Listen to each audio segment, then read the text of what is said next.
So, hello guys, welcome back to my YouTube channel Set Time Bound Goal and this is Sandeep भैया and guys AMU class 11th rank booster series में स्वागत है आपका एक नए lecture में that is the lecture number 6 of electricity. और हम लोग इससे पहले लेक्चर्स में क्या पढ़े थे भाई साहब? कॉम्बिनेशन ऑफ रेजिस्टेंस पढ़े थे। पहले ये बता दो ऑडियो वीडियो सब कुछ क्लियर है या नहीं है। Once tell me everything is clear और not then further I will start it. तो हमने क्या पढ़ा था? Combination of resistance and which is very important chapter, important topic. मैंने बोला था कि 100% सवाल यहाँ से एक आना ही आना है, तो उसी को हम आगे थोड़ा सा फर्दर प्रोसीड करने वाले हैं। कल अनफॉर्चुनेटली हमने इस टॉपिक को कंप्लीट नहीं किया था, पर आज हम इसे कंप्लीट भी करेंगे और इसका प्रैक्टिस भी करेंगे। बट फिर बात वही है कि जल्दी से जल्दी सारे लोग आ जाओ, सारे लोग ज्वाइन कर लो, है ना।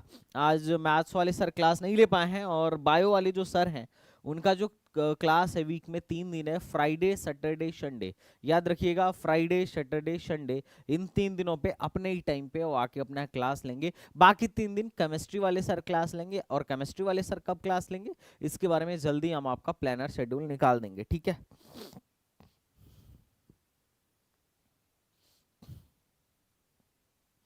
फटाफट फटाफट सारे लोग ज्वाइन करिए।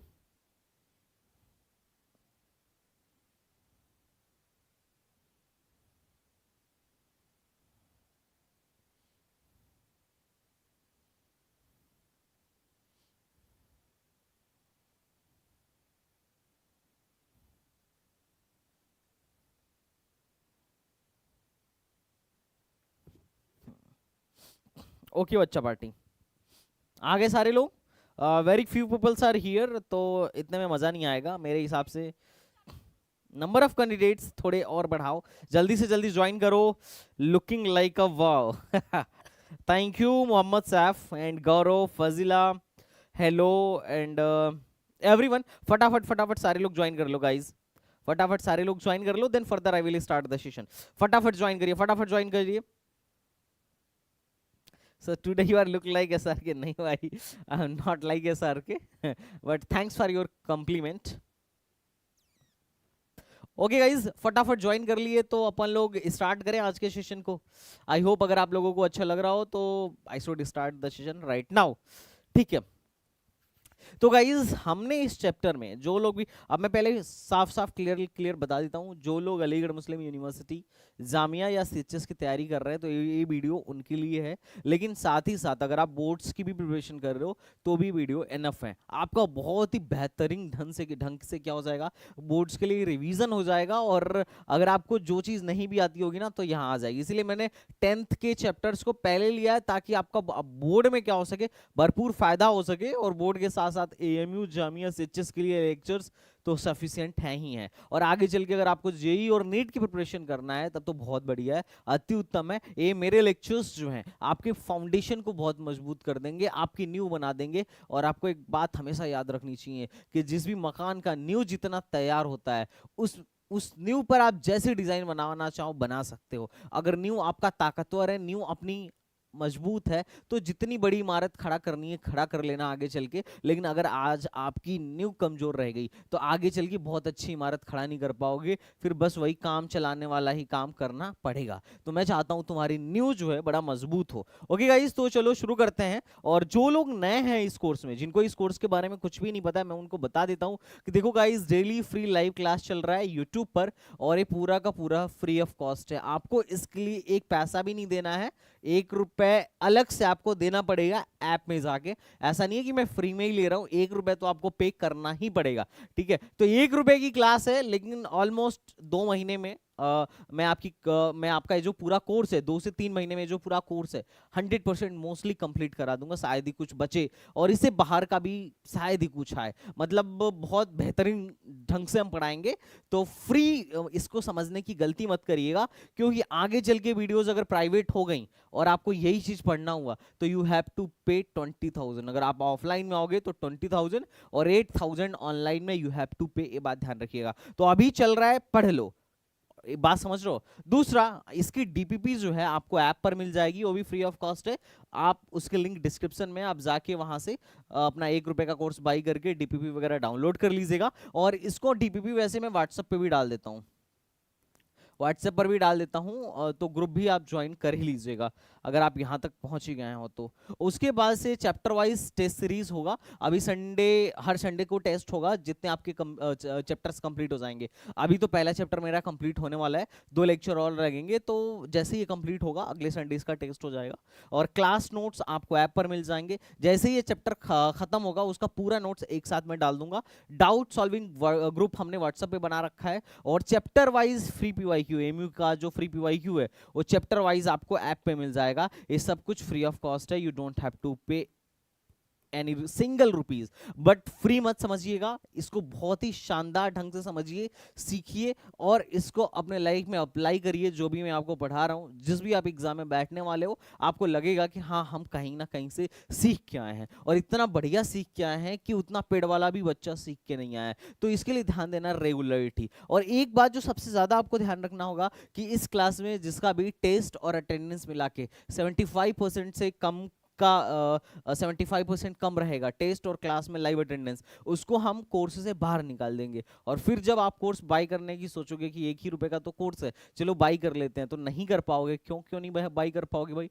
क्योंकि आप एक नंबर, अगर हमने एक बार आपको वहां से ब्लॉक किया तो आप फिर उस कोर्स को बाई नहीं कर सकते हो। इस बात को भी ध्यान में रखिएगा, उनको हम वहां से टर्मिनेट ही कर देंगे। क्योंकि कुछ अभी ऐप पे फ्री लाइव क्लासेस होंगी जहां पे आप मुझसे बोल पाओगे, इंटरेक्शन क्लास जिसको बोलते हैं, और इंटरेक्शन क्लास में मैं आपसे पीवाईक्यू सॉल्व करवाऊंगा, तो वो ऐप पे ही होगा और फ्री ऑफ कॉस्ट होगा। लेकिन अगर आप डेली आ रहे हो तो आपको वहां माइक भी मिलेगा ताकि आप डायरेक्टली कम्युनिकेट कर सको, और अगर आप डेली नहीं आ रहे हो तो माइक भी नहीं मिलेगा, और 75% से कम है तो आपको क्लास से बाहर भी भगा दिया जाएगा। ये बात हमेशा ध्यान रखिएगा। ये टीचर्स हैं जो आपको पढ़ाने वाले हैं, ये आपका शेड्यूल है, टाइमिंग है, जो कि कभी कभी इससे भटक भी जाते हैं, but don't worry, classes daily आपकी चलेंगी। ओके, तो दिस इज लेक्चर नंबर 7, और आज का हमारा जो टॉपिक है that is combination of resistance.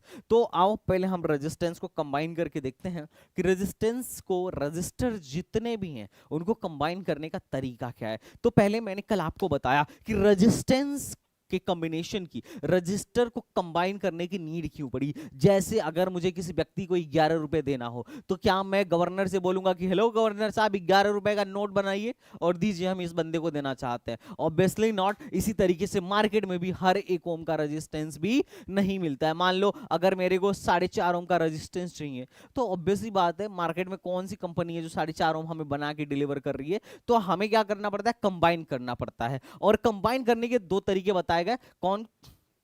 एक सीरीज और एक पैरेलल। और बोला गया कि भाई साहब आप सीरीज में अगर आपको रजिस्टर की वैल्यू बढ़ानी हो, अगर 6 ओम बनाना है 2-2 ओम की मदद से, तो सीरीज में 3 लगा दो तो ये 6 ओम बन जाएंगे। है कि नहीं? बात हुआ था कि नहीं? अगर रजिस्टर को बढ़ाना हो, अगर रजिस्टर की वैल्यू बढ़ानी है तो किस में हम ऐड करते हैं? सीरीज में। और अगर कुछ रेजिस्टेंस को मिला के एक छोटा रेजिस्टेंस बनाना हो तो फिर किस में मिलाते हैं? पैरेलल में। अच्छा, कई बार ऐसा भी होगा कि हम एक सर्किट में कुछ रजिस्टर को सीरीज में भी लगाएंगे और कुछ रजिस्टर को पैरेलल में भी लगाएंगे, तब जाके मुझे वो रजिस्टर मिलेगा। हाँ या ना? तब मुझे जाके वो इक्विवेलेंट रजिस्टर मिलेगा। तो कैसा मिलेगा, क्या मिलेगा, हमने पहले बात कर लिया है। तो हमने सबसे पहले बात क्या किया था? सीरीज कॉम्बिनेशन का। और दूसरा जो था पैरेलल कॉम्बिनेशन। सीरीज कॉम्बिनेशन कब हम कहेंगे? तो सीरीज कॉम्बिनेशन में बात ये हुआ था कि सर पहले रेजिस्टेंस को, देखो, पहले रेजिस्टेंस के दूसरे टर्मिनल को दूसरे के पहले टर्मिनल से जोड़ दीजिए,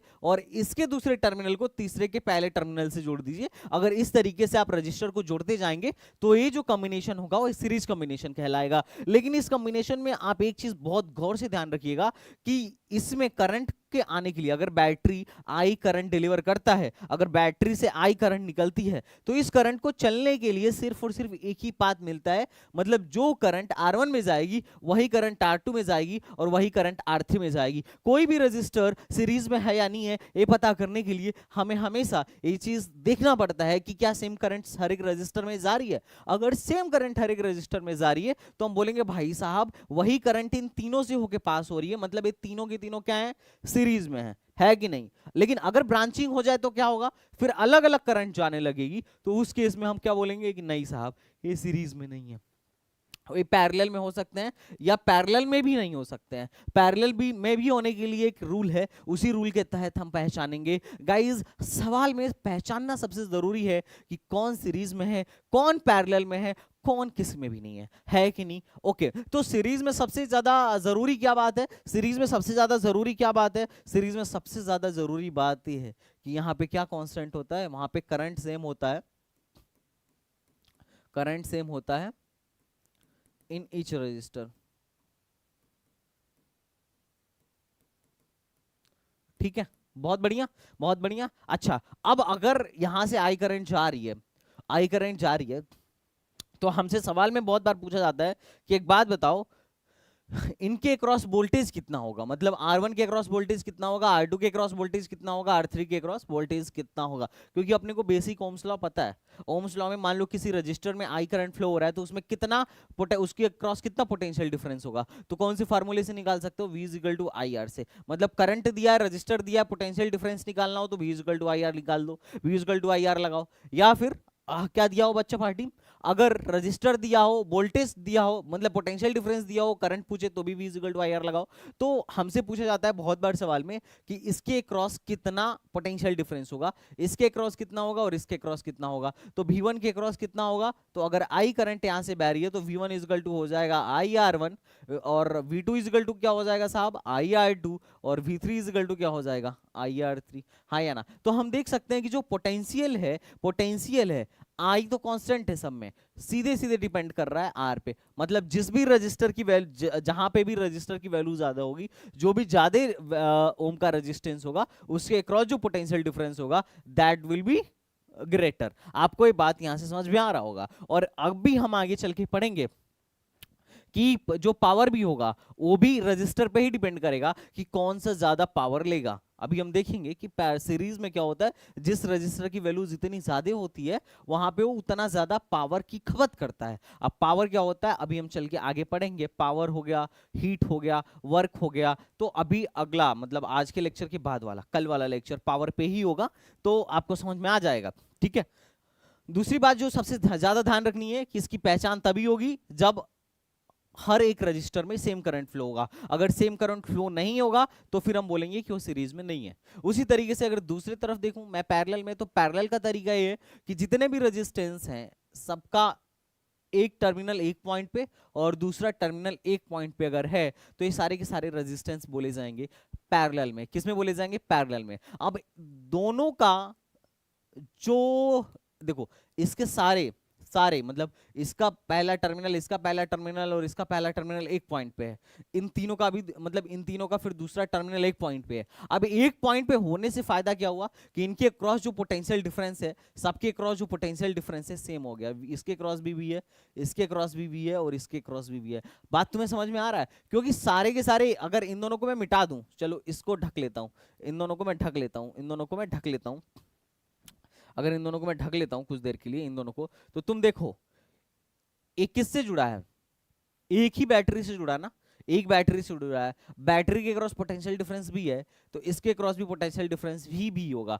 और ये भी इन दोनों को ढक लोगे तो ये तुम्हें दिखेगा, और इसके क्रॉस भी पोटेंशियल डिफरेंस भी होगा और इसके क्रॉस भी पोटेंशियल डिफरेंस भी होगा। मतलब चूंकि इस पॉइंट का मान लो एक वी पोटेंशियल है और इस पॉइंट का जो पोटेंशियल है दैट इज वी, तो इन दोनों के बीच का पोटेंशियल डिफरेंस कितना है साहब, V A minus V B. अच्छा, इस रजिस्टर के अक्रॉस भी वही पोटेंशियल ड्रॉप है, इस रजिस्टर के अक्रॉस भी वही पोटेंशियल ड्रॉप है, और इस वाले R3 रजिस्टर के अक्रॉस भी वही पोटेंशियल ड्रॉप है। तो तुम्हें समझ में आ रहा होगा कि पैरेलल में क्या होना सबसे ज्यादा जरूरी है, तो यहां पे पोटेंशियल ड्रॉप सेम होना सबसे ज्यादा ज्यादा जरूरी है। पोटेंशियल डिफरेंस सेम होना, विभवांतर जो है सेम होना सबसे ज्यादा जरूरी है। अच्छा, जब यहां से आई करंट आएगी तो तुम सोचो क्या होगा, जैसे ही आई करंट आएगी तो ये तीनों में जाएगी। क्यों, क्योंकि इसको तीन पाथ दिख रहे हैं, एक पाथ नहीं दिख रहा है और तीन पाथ दिख रहा है। और सबसे ज्यादा करंट किस में जाएगी, जिसमें रेजिस्टेंस की वैल्यू कम होगी। जहां रेजिस्टेंस ज्यादा होगा फिर वहां क्या होगा, करंट घट जाएगी। मैंने कल एक IIT वाला एग्जांपल भी लिया था कि इस कॉन्सेप्ट पे सवाल आया था, मैंने शॉर्ट सर्किट कर दी थी। मतलब मैंने एक प्लेन वायर, जीरो रेजिस्टेंस का वायर लगाया था, तो क्या हुआ था, सारी की सारी करंट वहीं से चली गई थी। Are you getting my point or not? हाँ सर, समझ में आ रहा है मेरे को।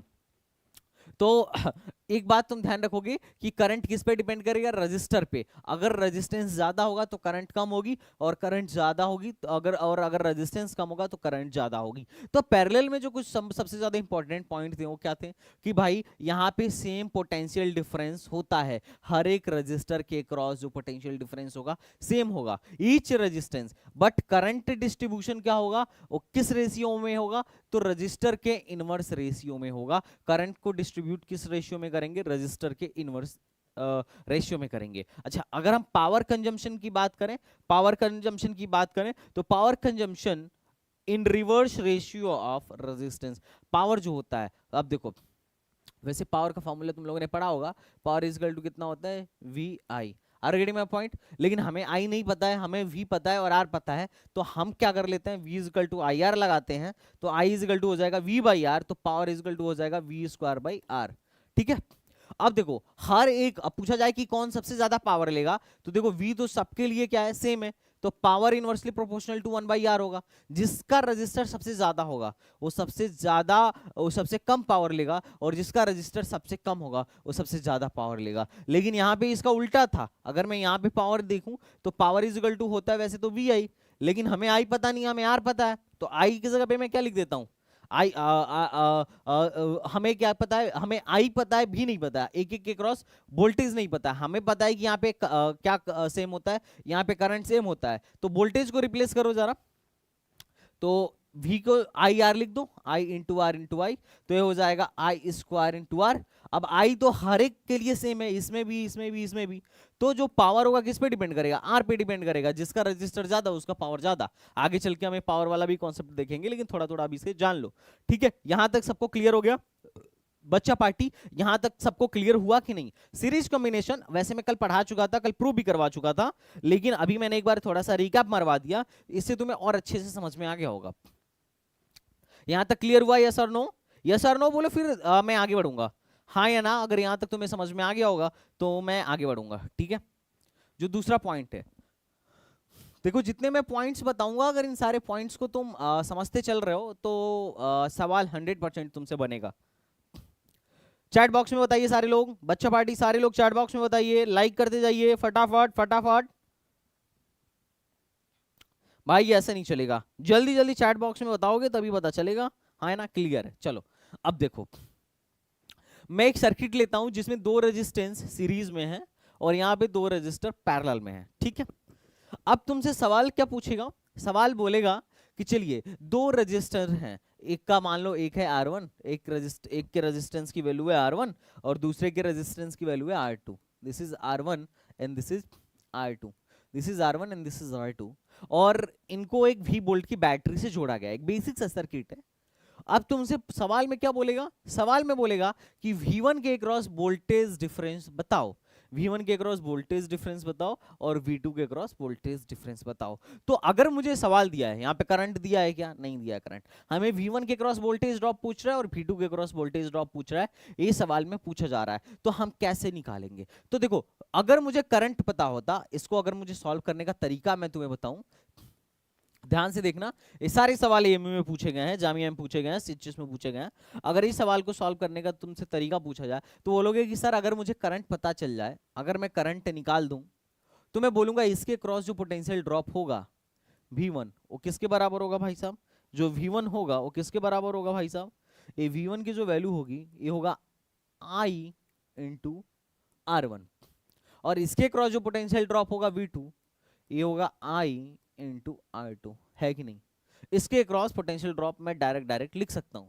तो मेन सवाल है कि भाई साहब आई पता करिए। अब आई कैसे पता करेंगे, तो मैं तुम्हें आई पता करने का तरीका सिखाता हूं। देखो हमारे सवाल है, सवाल को पढ़िएगा जरा। सवाल यह है कि भाई this is the R1, this is the R1 resistance and this is the R2 resistance, और इसको कितने वोल्ट की बैटरी से जोड़ा गया, V वोल्ट की बैटरी से जोड़ा गया है। अब इसके क्रॉस पोटेंशियल डिफरेंस V1 बताइए और इसके क्रॉस पोटेंशियल डिफरेंस V2 बताइए, हमसे इस सवाल में पूछा जा रहा है। तो इसका सोल्यूशन क्या है? सबसे पहले ऐसा सवाल आएगा तो हम क्या करेंगे, तो देखो हम पोटेंशियल डिफरेंस उड़ के थोड़ी ना बता देंगे। पोटेंशियल डिफरेंस हम कैसे बताएंगे साहब, हम इस बात से बताएंगे कि भाई इसमें करंट कितना है। अगर एक बार मुझे करंट मिल जाए तो हम V1 और V2 निकाल सकते हैं। तो V1 की जो वैल्यू होगी वो किसके बराबर होगी, आई R1 के बराबर होगी, V2 की जो वैल्यू होगी वो आई R2 के बराबर होगी। आई कैसे निकाला जाए? तो मैं इस पूरे सर्किट को, इन दोनों को मिला के एक इक्विवेलेंट रजिस्टर बना सकता हूं क्या? आर इक्विवेलेंट लिख सकता हूं क्या? क्योंकि ये दोनों सीरीज में है या पैरेलल में है? कैसे पता चलेगा सीरीज में या पैरेलल में है? जो करंट यहां से फ्लो होगी वही इसमें जाएगी और वही इसमें जाएगी, तो इसका मतलब है सीरीज में है। और जब सीरीज में कोई रजिस्टर होता है तो डायरेक्टली जोड़ दिया जाता है।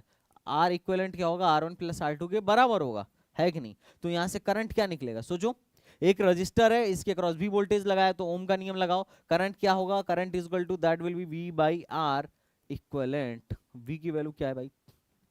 V है, अपन R इक्विवेलेंट क्या हो जाएगा? R1 plus R2। तो V1 की वैल्यू क्या होगी? तो V1 की वैल्यू क्या होगी? V1 की वैल्यू होगी सर V अपान R1। V1 की वैल्यू बोलो सारे लोग। R1 प्लस R2 और R1 ऊपर रख देंगे। V1 निकालना, अब देखो, अब समझना थोड़ा। और V2 की वैल्यू क्या होगी सर? V अपान R1 plus R2 into R2, है ना? है ना? बात समझ में आ रहा है? बात समझ में आया कि नहीं आया? अब इसको मैं जनरलाइज तरीके से लिखूं तो मैं बोल सकता हूं कि देखो ये तो सब में होगा, मैं V1 की वैल्यू लिखूंगा, इसको क्या लिख देते हैं? V अपान R इक्वलेंट इंटू R1। अगर V2 निकालना होगा तो V अपान R इक्वलेंट इंटू R2।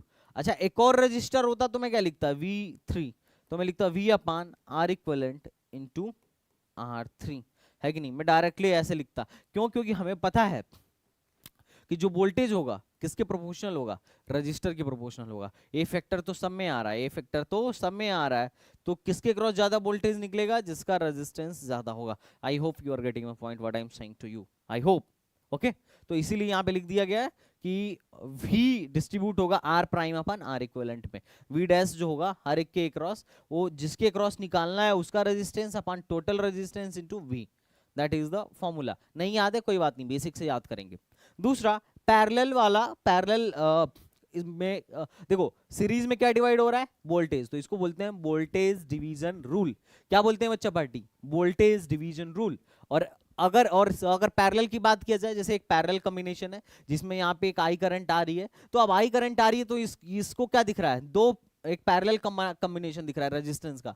तो कुछ करंट इधर I1 जा रही है और कुछ करंट I2 जा रही है, तो हमसे पूछा जा रहा है I1 और I2 की वैल्यू फाइंड करिए। तो इसको हम बोलते हैं करंट डिवीजन रूल। क्या बोलते हैं बच्चा party? Current division rule. Because current is going to divide in two branch and here voltage is going to divide in each resistor. Are you getting my point or not? तो voltage division rule और current division rule. अब हमसे अगर current पूछे कि बताइए current कितना flow हो रहा है, क्या पूछा जा रहा है बेटा हमसे कि करंट कितना फ्लो हो रहा है, तो हम कैसे पता करेंगे कि किसमें करंट कितना फ्लो हो रहा है? अगर अपने को ये पता करना हो तो हम बोल सकते हैं बहुत सिंपल तरीका से।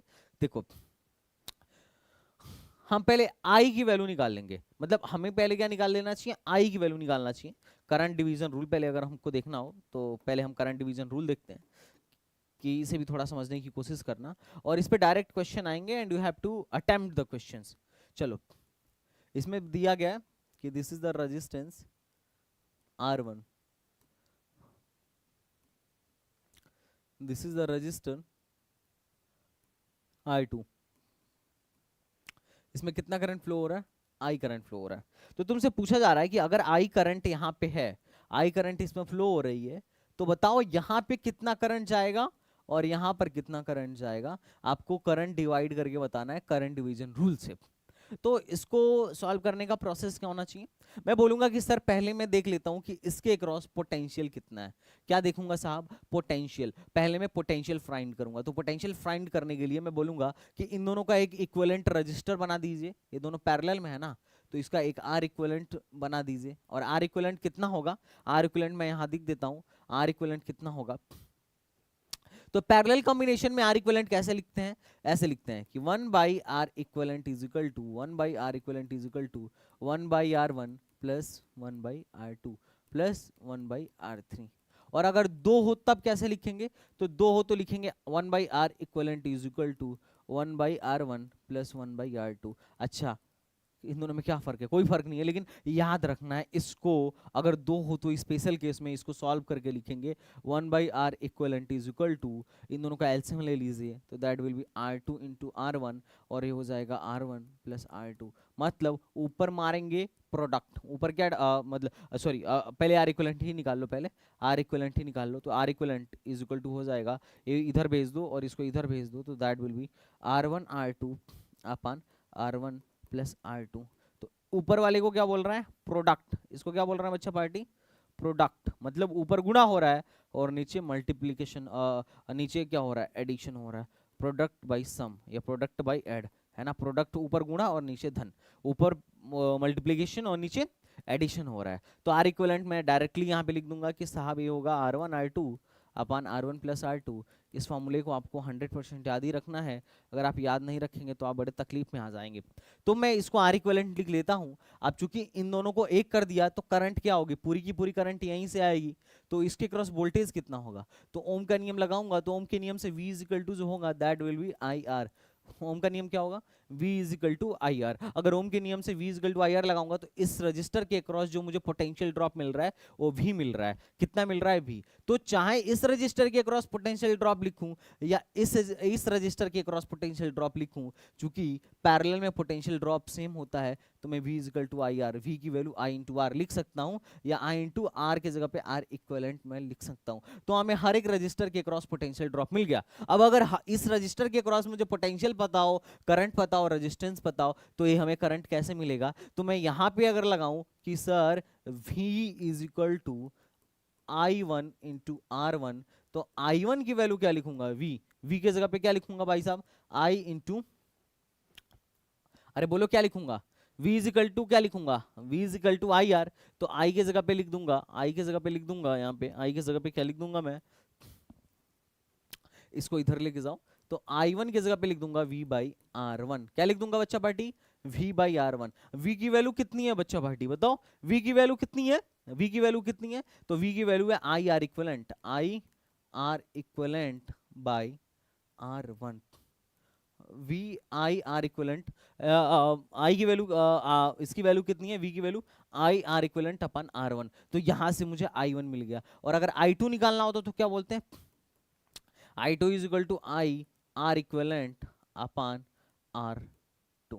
Are getting my point guys, are getting my point. अच्छा R इक्वलेंट की वैल्यू थोड़ा रख देना, तो I1 की जो वैल्यू होगी वो होगा I R इक्वलेंट को मैं लिख सकता हूं ना, R1 R2 अपन R1 प्लस R2, और यहां पे लिख दीजिए R1। R1 ने R1 को मार दिया, तो I की जो वैल्यू आई वो हो गई I R2 upon R1 plus R2। मतलब क्या डिपेंड कर रहा है, क्या डिपेंड कर रहा है, I की वैल्यू क्या निकल रही है, I net current into R2 upon R1 plus R2। I net current into R2 upon R equivalent, मतलब R इक्वलेंट की जगह पे क्या है, R1 प्लस R2। ये तुम्हें बात समझ में आ रहा है, वोल्ट करंट कैसे डिवाइड हो रही है, ये करंट डिवाइड हो रही है किसमें, R2 में। अगर मुझे अब याद रखने का भी तरीका याद समझना होगा, करंट डिवीजन रूल में अगर मुझे ये करंट निकालना हो, I1 निकालना हो, तो मैं बोलूंगा कौन डिवाइड होगा, नेट करंट, किसमें किसमें निकालना है, इसमें निकालना है तो इस वाले रेजिस्टेंस को लेना, R2 अपन टोटल रेजिस्टेंस, टोटल रेजिस्टेंस क्या हो जाएगा, R1 प्लस R2। ऐसे करके हम क्या करेंगे, करंट को डिवाइड करेंगे, R1 प्लस R2। और अगर इसमें मुझे निकालना हो तो कैसे करंट डिवाइड करूंगा, अगर इसमें मुझे निकालना हो तो अपने मन से बोलो कैसे लिखोगे, बोलोगे सर अगर I करंट आ रही है और इस ब्रांच में कितनी करंट जाएगी ये मुझे लिखना हो, तो मैं लिखूंगा I2 बराबर I को डिवाइड करिए, किस में डिवाइड करिए, इन दोनों, मतलब I को डिवाइड करिए, किस में डिवाइड करिए, R2 में भेजिए। अब R2 में भेजना है तो R1 पे डिपेंड करेगी कि R1 कितना कम या कितना ज्यादा है, तो that is R1 upon R1 plus R2। यही तरीका है लिखने का, are getting my point or not. ये सबसे इंपॉर्टेंट फॉर्मूला है अभी के लिए भी और आगे के लिए भी, अगर तुम्हें फटाफट सर्किट सॉल्व करनी है तो ये this is what, this is called current division rule और this is called voltage division rule. अगर वोल्टेज को डिवाइड करना है तो कैसे करोगे, वोल्टेज को डिवाइड, अगर यहाँ भी वोल्ट है तो इस पे कितना आएगा, एक कैसे करोगे, तो किस पे कितना वोल्ट जाएगा, किसके क्रॉस कितना वोल्ट ड्रॉप होगा ये उस रजिस्टर पे डिपेंड करेगा। तो V डैश, मान लो V1 निकालना है तो V1 इज इक्वल टू क्या होगा, किसको डिवाइड करना है, V को डिवाइड करना है, किसके अक्रॉस, रेजिस्टेंस के अक्रॉस। तो उसी रेजिस्टेंस को हम ऊपर लिखेंगे अपन total resistance R1 plus R2 लिख देंगे। क्यों हम उसी रेजिस्टेंस को यहाँ क्यों लिख रहे हैं, क्योंकि कितना ज्यादा वोल्टेज ड्रॉप होगा ये इस पे डिपेंड करेगा। अगर इसकी वैल्यू ज्यादा होगी तो इसके क्रॉस पोटेंशियल डिफरेंस ज्यादा आएगा। लेकिन रजिस्टर में हम दूसरे वाले रजिस्टर को क्यों लिख रहे हैं, क्योंकि रेजिस्टेंस जो करंट होगा इनवर्सली प्रोपोर्शनल होगा रेजिस्टेंस के। मतलब जहां करंट ज्यादा होगी, जहां रजिस्टर ज्यादा होगा वहां करंट कम होगा, और जहां रजिस्टर कम होगा वहां करंट ज्यादा होगा। ये तुम्हें बात समझ में आएगी नहीं, वोल्टेज डिवीजन रूल और current division rule both are very important. ये इंपॉर्टेंट है, ये सेशन का सबसे इंपॉर्टेंट पॉइंट है। बहुत सारे बच्चों को डर लगता है, बहुत सारे सर रिपीट कर दीजिए करंट डिवीजन रूल। इतना तक क्लियर हुआ कि नहीं क्लियर हुआ? वोल्टेज मैंने प्रूफ भी करके दिखा दिया और मैंने याद रखने का भी तरीका दिखा दिया। इसके क्रॉस कितना पोटेंशियल, कुछ नहीं आ रहा है ना, इतना याद रखो कि अगर भी वोल्ट से जोड़ोगे तो हर एक के क्रॉस वोल्टेज डिफरेंस आएगा, हर एक के क्रॉस पोटेंशियल ड्रॉप होगा। और कितना पोटेंशियल ड्रॉप होगा, तो जब V1 और V2 को जोड़ूंगा तो V मिल जाएगा। और यहां से अगर आई करंट आ रही है तो हर एक ब्रांच में कुछ करंट जाएगी। कितना जाएगी, जब I1 और I2 को जोड़ूंगा तो नेट करंट अपनी I मिल जाएगी। अब किसके क्रॉस कितना पोटेंशियल ड्रॉप होगा, ये किस पे डिपेंड करेगा, रजिस्टर पे डिपेंड करेगा। अब अगर V1 इसके क्रॉस पोटेंशियल ड्रॉप निकालना है तो मैं बोलूंगा V को डिवाइड कर दो, किस में, R1 और R2 में डिवाइड करना है। हमें R1 के क्रॉस चाहिए तो पहले R1 लिख दो और नेट रजिस्टर जोड़ के लिख दो। अगर V2 लिखना होता तो कैसे लिखते हैं बोलो, अगर इसके क्रॉस पोटेंशियल लिखना होता V2 तो कैसे लिखते हैं, तो बोलते हैं V को डिवाइड करो, किस में, इसमें चाहिए अपने को, तो रजिस्टर पहले लिखो, अपन नेट रजिस्टर को जोड़ दो, R1 प्लस R2 को जोड़ दो। इसमें क्या है, इसमें थोड़ा उल्टा है, इसमें किसको डिवाइड कर रहे हैं, करंट को डिवाइड कर रहे हैं। किस में डिवाइड कर रहे हैं, अगर इसमें करना है, अगर इसमें जाने वाली करंट निकालनी है तो अपोजिट रजिस्टर को रखिए और नेट रेजिस्टेंस लगा दीजिए। बहुत सिंपल है। अभी तुम सवाल जब करोगे तो तुम्हें बहुत अच्छे से फील आ जाएगा। जैसे कि एक सवाल तुम्हें देता हूं, लो एक सवाल करके देखो 2 मिनट में। ये सवाल है, बड़ा लुल्ल सा सवाल है, बड़ा लुल्ल सा सवाल है। अब इसको अगर अपने को करना हो तो कैसे करूंगा, सवाल करते चलोगे तो ज्यादा मजा आएगा। पहले हमसे बोल रहा है कि आर इक्विवेलेंट निकालिए। आर इक्विवेलेंट कैसे निकालोगे, डायरेक्ट आर इक्विवेलेंट निकालने का क्या तरीका है भाई साहब, ये दोनों सीरीज किसमें, ये दोनों किसमें है, पैरेलल में है कि सीरीज में है, पैरेलल में है कि सीरीज में है। कैसे पता चलेगा कि साहब, बड़ा सिंपल है पता करने का तरीका। अगर यहां से आई करंट जा रही है, अगर यहां से आई करंट जा रही है तो वही अब यहां तक तो करंट सेम जाएगी, लेकिन यहां जाने के बाद इसको 2 ब्रांच मिल जाएगा, पहला और दूसरा, और ए फिर यहां पे आने के बाद दोनों मिल जाएगा। मतलब इन दोनों के क्रॉस पोटेंशियल डिफरेंस सेम है। क्या सेम है बच्चा, पोटेंशियल डिफरेंस सेम है, तो एक किस में है, पैरेलल में है। देखो जब भी करंट डिवाइड हो जाए तो सीरीज में हो ही नहीं सकता है, तो पैरेलल के लिए चेक करना पड़ता है। और ये जरूरी नहीं है कि पैरेलल में भी हो, पैरेलल में हो भी सकता है और नहीं भी हो सकता है, ये आगे चल के हमें पता चलेगा। तो आर इक्विवेलेंट की बात बोलूं तो आर इक्विवेलेंट कैसे लिखोगे, आर इक्विवेलेंट होता है प्रोडक्ट बाय सम। अच्छा, ये सिर्फ 2 रजिस्टर आएंगे तभी के लिए लगेगा, अगर 3 हो जाएगा तो ऐसे निकालना पड़ेगा, 1/R equivalent is equal to 1/R1 plus 1/R2 plus 1/R3। एक बच्चे को मैंने बोला सर आर इक्विवेलेंट निकालना प्रोडक्ट बाय सम, तो 3 रजिस्टर में बोल रहे हैं sir R equivalent is equal to product R1 R2 R3 और सम लगा दीजिए R1 plus R2 plus R3। उसने डायरेक्टली ऐसे मार दिया।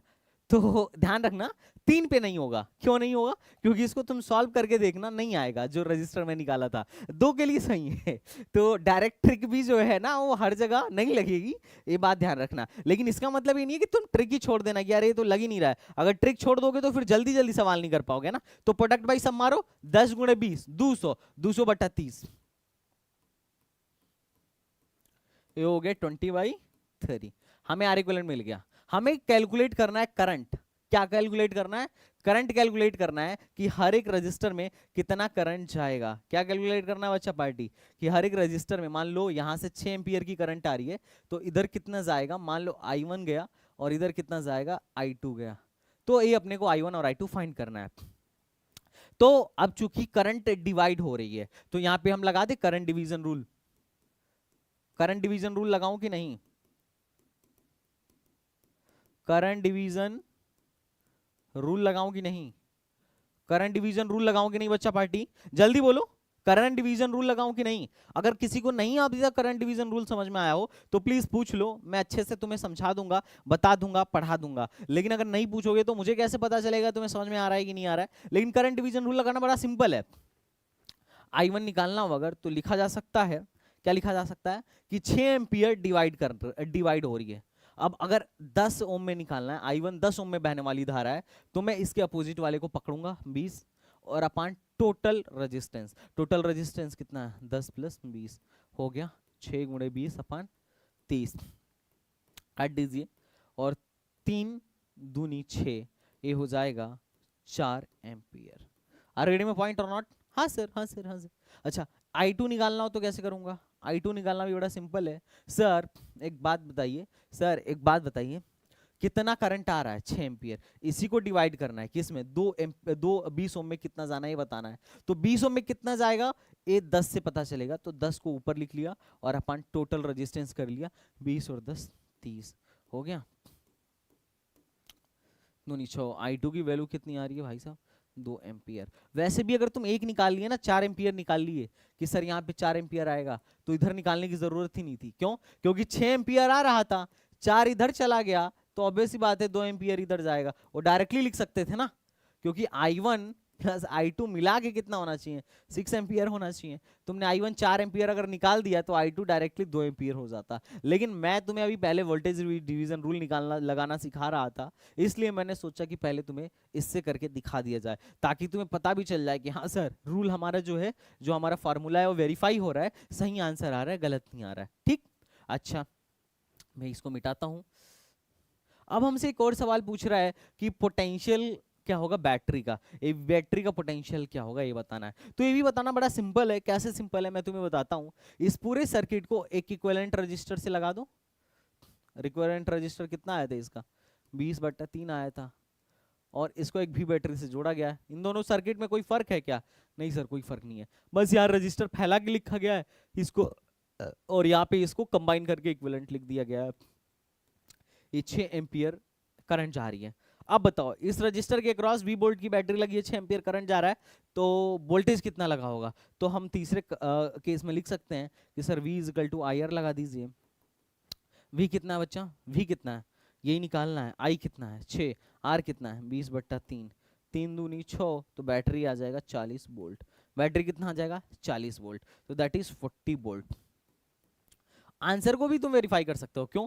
क्योंकि अगर इसके अक्रॉस 40 वोल्ट लगा है तो इसका मतलब इसके अक्रॉस भी कितना है 40 वोल्ट, और इसके अक्रॉस भी कितना है 40 वोल्ट। अब तुम सोचो 40 वोल्ट पोटेंशियल ड्रॉप है 20 ओम में, तो करंट कितना बहेगा? तो V is equal to IR, 40 गुणे I into 20, that is 2 ampere. और यहाँ पे 10 ओम है और 40 वोल्ट लगा है, तो V is equal to IR लगाओ, 40 is equal to I into R की जगह पे लगो 10, कट गया। I की वैल्यू कितनी आ रही है 4 एम्पियर। देखो हो गया वेरीफाई। तो तुम चाहे ऐसे कर लो, या फिर मैंने जो तुम्हें करंट डिवीजन रूल बताया वैसे कर लो, चाहे तुम किसी से भी करो, आंसर सेम आएगा। बात समझ में आया? एक लाइन में आंसर हो आ गया कि नहीं आ गया? अगर तुम्हें करंट डिवीजन रूल आता है तो क्या एक लाइन में आंसर आया कि नहीं आया? आया कि नहीं आया? आया कि नहीं आया? बोलो बच्चा पार्टी, आया? यस और नो, यस और नो? आया कि नहीं आया? डिजिटल नॉलेज करण पुंडीर, आंसर आया कि नहीं आया? बोलो बच्चा लोग। ओके, ठीक ठीक, ओके। चलो कुछ सवाल, बेसिक सवाल थोड़ा और करो, थोड़ा और मजा आएगा। देखो 2 ओम का रेजिस्टेंस है, 4 ओम का रेजिस्टेंस है, 6 ओम का रेजिस्टेंस है, इनका आर इक्विवेलेंट बताओ। चलो बेसिक सवाल, ए और बी के बीच में आर इक्विवेलेंट बताओ, पहला सवाल। दूसरा, अगर इन्हीं को पैरेलल में जोड़ दिया जाए तो 2 ओम, 4 ओम, 6 ओम, इनको पैरेलल में जोड़ दिया जाए तो आर इक्विवेलेंट बताओ।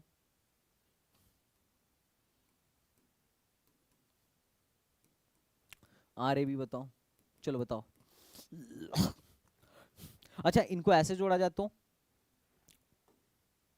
अच्छा तुम में से अगर कभी किसी को डाउट हो ना, तो तुम ऑफलाइन सेंटर पे आके हमारे फ्री में आके आराम से डाउट पूछ के जा सकते हो।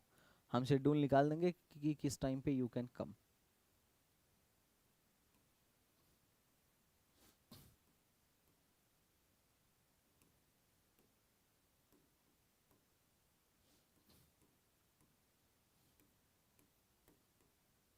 चलो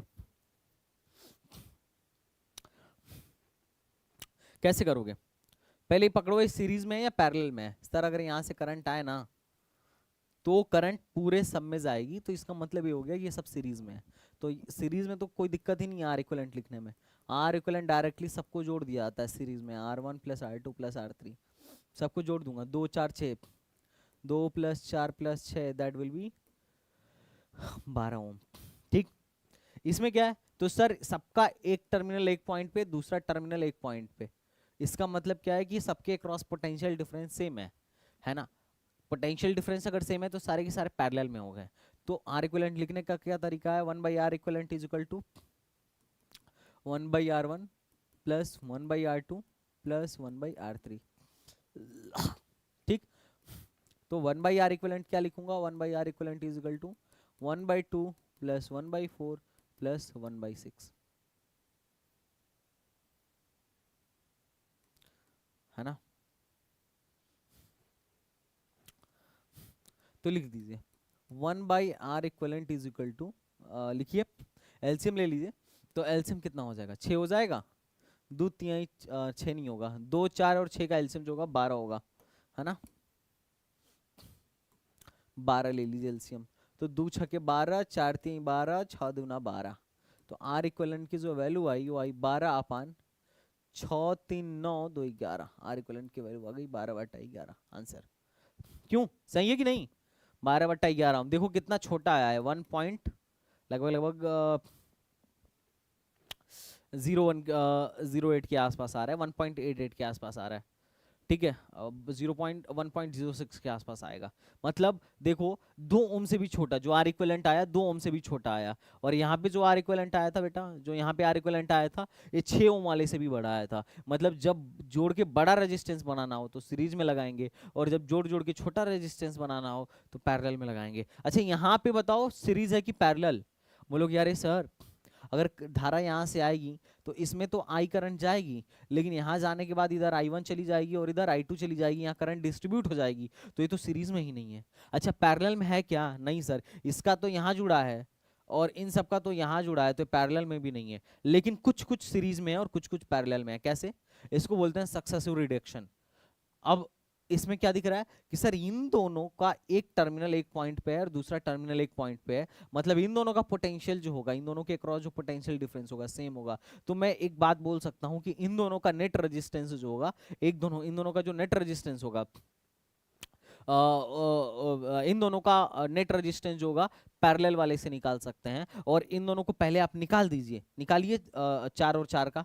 तो आर इक्विवेलेंट इनका थोड़ा निकालना 4 और 4 का, तो बोलोगे 4 × 4 बटा 8, 4 + 4 8 हो जाएगा, 4 दूनी 8, तो ये 2 आएगा। अब इसको मिटा के इसके जगह पे पूरा आप क्या लिख दीजिए, 2 ओम का रजिस्टर 2 ओम का रजिस्टर लगा दीजिए, बात एक ही पड़ जाएगी। अब 2 ओम का रजिस्टर लग गया तो अब जो करंट इसमें आएगी वही इसमें जाएगी, तो आप बोल सकता हूँ कि दोनों सीरीज में है। तो यहाँ पे अब आर इक्विवेलेंट कितना हो जाएगा, 2 + 2, 2 + 2 मिलके 4 ओम हो जाएगा। कितने लोगों को समझ में आया कि सर किसी कॉम्बिनेशन में सीरीज और पैरेलल दोनों मिला के दिया जा सकता है, कभी कभी सिर्फ सीरीज देगा, कभी कभी सिर्फ पैरेलल दे सकता है, और कभी कभी मिक्सअप करके कुछ भी दे सकता है। तो हमें देखना पड़ेगा कि कौन कौन वाले सीरीज में है और कौन कौन से वाले पैरेलल में है। कितने लोगों को समझ में आ रहा है,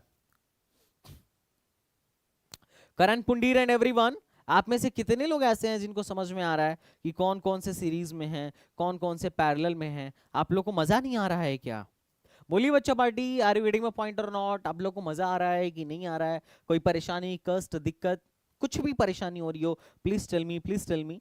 अच्छा फिर एक और रिजल्ट याद रखिए, रिजल्ट एक और याद रखना है कि if N identical resistor are connected in series, अगर एन आइडेंटिकल रजिस्टर, आइडेंटिकल मतलब सेम, जैसे मान लो इसका रेजिस्टेंस आर है, इसका भी रेजिस्टेंस आर है, और इसका भी रेजिस्टेंस आर है, कितना है बेटा आर, और ये बहुत सारे हैं, बहुत सारे एन नंबर्स हैं, तो इनका जो आर इक्विवेलेंट होगा कितना होगा, आर इक्विवेलेंट जो होगा कितना होगा बताओ, आर इक्विवेलेंट कितना होगा। तो सर कुछ नहीं, सबको जोड़ूंगा, R plus R dash dash dash N time तक जोड़ दूंगा, तो जो नेट रजिस्टर होगा, जो आर इक्विवेलेंट होगा वो एन टाइम, अब 2 को तुम 10 बार जोड़ोगे तो 10 × 2 लिख सकते हो ना, तो आर को मैं n बार जोड़ रहा हूं तो n × r लिख देता हूं, दैट इज एन आर। बात समझ में आ रहा है? जैसे एक एग्जांपल इस पे कर लो, एक एग्जांपल इस पे कर लो कि एक 5 ओम का रजिस्टर है, 5 बार जोड़ा जाता है, 5 बार, 5 बार, ठीक है, ए और बी के बीच में। अब तुम बताना आर इक्विवेलेंट कितना हुआ है, आर इक्विवेलेंट कितना हुआ है। तो तुम क्या बोल सकते हो, 5, 10, 15, 20, 25, या तो जोड़ लो या बोलो 5 बार जोड़ा गया है, 5 ओम का रेजिस्टेंस, तो 25 हो गया आंसर। ऐसे कर लो, तुम्हारी मर्जी जैसे कर लो, लेकिन इसको तुम्हें याद रखना होगा। क्यों? क्योंकि हमें डायरेक्ट कैलकुलेशन में काम आएगा, डायरेक्ट कैलकुलेशन में क्या आएगा बेटा, काम आएगा। दूसरा, अगर ऐसा ही हो जाए कि n number of parallel register, n number of parallel register जुड़े हों, लेकिन ध्यान रखना कंडीशन ये है कि सब के सब आइडेंटिकल होने चाहिए, सब के सब क्या होने चाहिए, आइडेंटिकल होने चाहिए। n नंबर ऑफ जुड़े हों तो क्या होगा, तो अगर मुझे आर इक्विवेलेंट निकालना हो तो मैं डायरेक्टली आर इक्विवेलेंट की जो वैल्यू लिखूंगा वो क्या लिखूंगा, r बाई एन। कैसे लिख रहा हूं, मैं बोलूंगा सर 1 बाई आर इक्विवेलेंट जो होगा वो होगा 1 upon R plus 1 upon R plus 1 upon R dash dash dash N time. अब अगर एन टाइम तक जोड़ रहा हूं तो एलसीएम इसका क्या हो जाएगा, आर हो जाएगा, 1 plus 1 plus 1 plus N time तक, तो एन टाइम बार अगर 1 जोड़ोगे तो क्या आएगा, एन आएगा। तो आर इक्विवेलेंट की जो वैल्यू हो गई 1 बाई आर इक्विवेलेंट की, एन बाई आर हुई, तो उल्टा कर दो तो आर इक्विवेलेंट मिल जाएगा। आर इक्विवेलेंट की वैल्यू जो हो जाएगी that will be R by N. जैसे अब बोलोगे इसका यूज कहाँ है, मैं तुम्हें बताता हूँ, लो 9 ओम, 9 ओम, 9 ओम, ठीक है, ये 9 ओम 9 ओम 9 ओम 3 जुड़े हुए हैं। डायरेक्टली बताना इसका आर इक्विवेलेंट क्या होगा, तो ये सारे के सारे क्या हैं, आइडेंटिकल हैं, ये सारे के सारे आइडेंटिकल हैं, आर इक्विवेलेंट कितना होगा, तो आइडेंटिकल रजिस्टर 3 बार जुड़ा है तो मैं लिख सकता हूँ 9/3 डायरेक्टली। आर इक्विवेलेंट की वैल्यू में क्या लिख सकता हूँ, 9/3, ये कितना हो जाएगा, 3 ओम आंसर। अब हाई सा फार्मूला लफड़ा झंटी करने की कोई जरूरत नहीं है ना, बात समझ में आ रहा है, डायरेक्टली लिखो। अब इससे क्या होगा, तुम्हारी स्पीड बढ़ जाएगी। जैसे तुम्हारे लिए एक मैं सवाल अभी करा रहा था, तो मैंने कैसे निकाला, ये वाला सवाल था ना, ये इस वाले सवाल में क्या था, इस वाले सवाल में क्या था, इस वाले सवाल में क्या था खास बात, इस वाले सवाल में दिया हुआ था कि एक 4 ओम का रजिस्टर है, एक 4 ओम का रजिस्टर है। अब मुझे देख के ही पता चल रहा है दो आइडेंटिकल रजिस्टर हैं, 4/2 करूंगा 2 आएगा डायरेक्टली। मुझे ये सब लफड़ा झंटी करने की कोई जरूरत नहीं थी, मैं डायरेक्टली बोल सकता था कि 4/2, क्योंकि 4 ओम का रजिस्टर 2 बार जोड़ा गया है तो आर इक्विवेलेंट कितना आएगा, 2 आएगा, तो डायरेक्टली मैं बोल सकता था 2 आएगा, और 2 के साथ 2 सीरीज में होगा, डायरेक्टली 4 आएगा। मुझे इस सवाल को करने के लिए पेन पेपर उठाने की भी रिक्वायरमेंट नहीं थी। बात समझ में आ रहा है, नहीं समझ में आ रहा है, बात समझ में आया कि नहीं आया? अरे डायरेक्टली कर सकता था लेकिन नहीं किया, क्योंकि तुम अभी थोड़े से नए हो, बट तुम अभी डायरेक्टली करोगे। चलो बताओ, 4 ओम का रजिस्टर 4 बार पैरेलल में जोड़ूंगा, 4 ओम का रजिस्टर जोड़ रहा हूं पैरेलल में 4 बार, 4 ओम के रजिस्टर को पैरेलल जोड़ दिया जाता है, आर इक्विवेलेंट कितना आएगा, चल जल्दी से बताओ, आर इक्विवेलेंट कितना आएगा, 4 ओम के रजिस्टर को, 4 ओम के रजिस्टर हैं, इनको पैरेलल में जोड़ दिया गया, आर इक्विवेलेंट कितना आएगा, हाँ है ना बोल, डायरेक्ट बिना पेन पेपर उठाए, बिना पेन पेपर उठाए बोलो क्या आएगा, बोलोगे 4 ओम का रजिस्टर है और चार ओम के रजिस्टर हैं, चारों पैरेलल में, तो मैं बोलूंगा 4/4 that will B 1 ampere, sorry 1 ओम। कितने लोग का आंसर आया था 1 ओम, 2 ओम के 10 रजिस्टर हैं, सबको पैरेलल में जोड़ दिया गया, 2 ओम के 10 रजिस्टर हैं, सबको पैरेलल में जोड़ दिया गया, आर इक्विवेलेंट कितना आएगा, बिना पेन पेपर उठाए बोलना, सोच के बोलना, समझ के बोलना, ऐसा नहीं। अगर तुम चाहते हो कि तुम सवाल को देख के, मतलब सवाल को देख के तुरंत लगा दो, है ना, आंखों से सवाल हल कर लो, तो तुम्हारे लिए कुछ टिक्स एंड ट्रिप्स होने चाहिए, और वो टिक्स एंड ट्रिप्स मैं सिखाऊंगा, टेंशन मत लो। अब चलो, पैरेलल में अगर पैरेलल में रजिस्टर जोड़ा गया है, कितना रजिस्टर, 2 ओम का 10 रजिस्टर, आर इक्विवेलेंट कितना आएगा, बोलो, बोलोगे 2/10, आर बाई एन, 2/10, 2/10 कितना होगा, 0.2 ओम। आर रीडिंग में पॉइंट और नॉट, एस और नो, हाँ या ना बोल भाई, हाँ या ना बोल।